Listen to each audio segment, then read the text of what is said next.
I'm the lead artist behind Pepper's Tower. So what you're looking at is the entire art piece here. It's composed of two components, the first of which is the tower, which is on the left, and the control booth, which is on the right. So we're going to zoom in. There we go.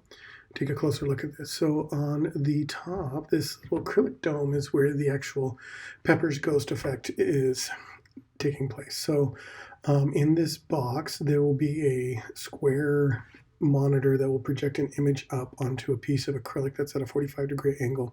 And that's what actually creates the Pepper's ghost effect. It'll allow it to be semi-transparent and fill up this dome with the image that's being projected into it. On the sides of these, we'll have some decorative panels to make it a little bit less conspicuous. But we will have cameras and microphones on each panel so that the booth will have a 360-degree view from the point of view of the tower. And they'll be able to communicate directly with the people viewing the tower.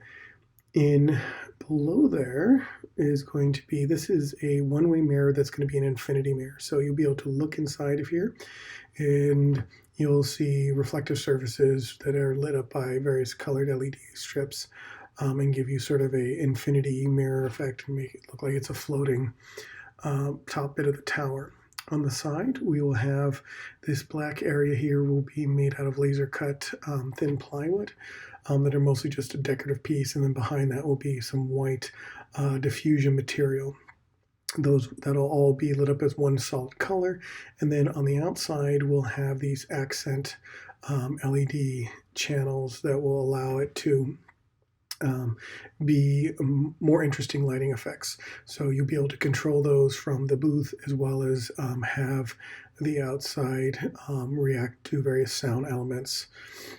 Inside the booth is going to be a couple of speakers and a whole bunch of wires and stuff going up and down to connect to the monitor and various AV equipment. It'll then come down through the center channel and connect to the bottom of the base, where there'll be a connection port outlet where we'll be able to basically run a line directly from the tower to the booth. The base will be covered with mirrors to make it look like it's floating. It's a floating tower.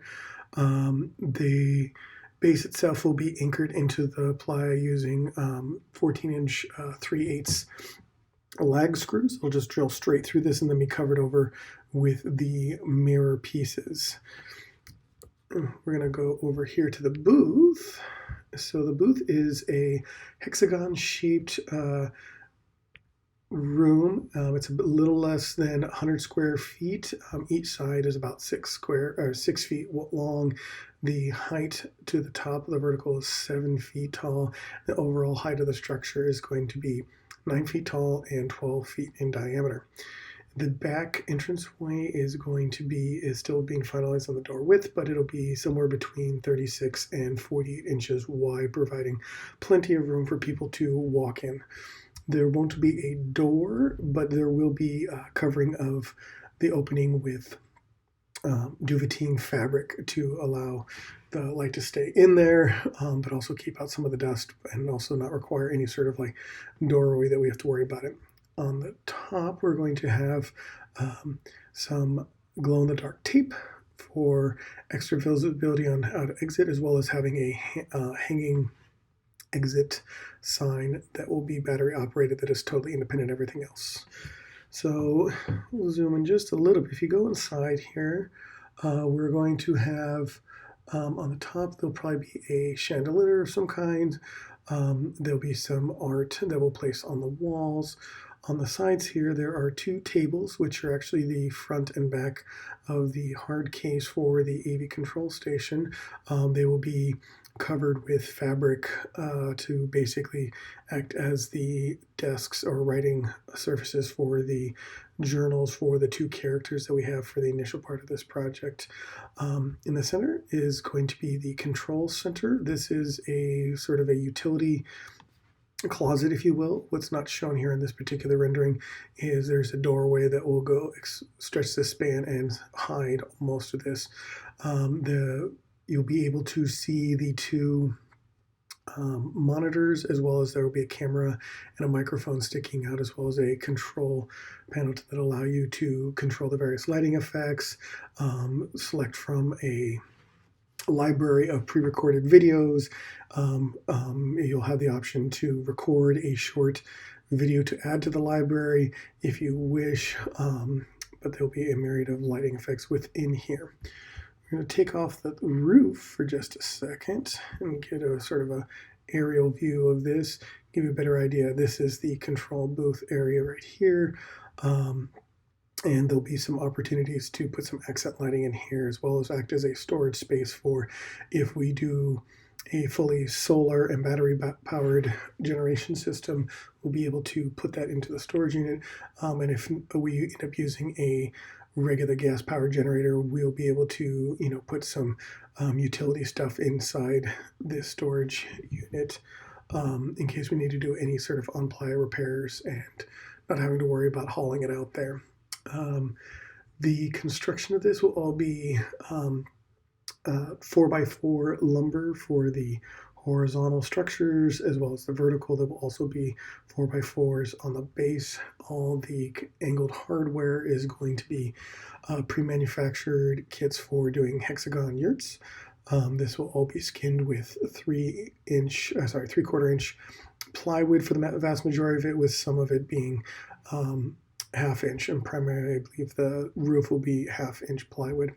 What's not shown in this rendering model is on the upper part of the structure, we'll have holes cut out with diffusion material and similar sort of like laser cut accent panels as the tower. These will be passive windows, so during the daytime we'll have plenty of light coming into it and will give interesting shadow effects throughout the day, and then during the night there will be lots of ambient lighting, LED candles, and all sorts of different lighting effects that will be inside the booth to help illuminate it during the evening, since this is primarily a nighttime art piece.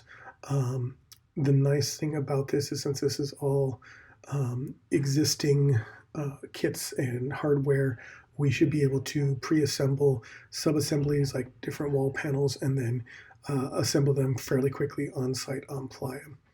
And then we plan on anchoring each one of these panels not only to each other with the hardware, but also straight down into the Playa with some pretty hefty lag bolts, and then any anchors as required. The one difference with this, if we do end up just doing a gas generated power solution for this booth, is we will have a box that will come off one side to both act as a sound dampening container, as well as allowing it to be in a secured location, so we don't have to worry about the generator wandering off in the middle of the night, since there may not be somebody at the booth at all times. On the outside, we will have various lighting effects to make sure that it's illuminated. Those will all be solar powered and will be independent from the interior stuff. The whole idea is that most of this will be self-reliant, and worst case scenario, we have plans to have stuff automatically turn on regardless of if we have the main AV control center up and running, so that it'll both be visible and safe during the day and night times. But as we move forward, we're going to be making updates on the website. If you go to pepperstower.com, we'll be updating on the project and the scope as things progress within the scope of the project, and we're really looking forward to bringing Pepper's Tower to the Playa and having a bit of a redemption year after last year. So thank you so much for your time.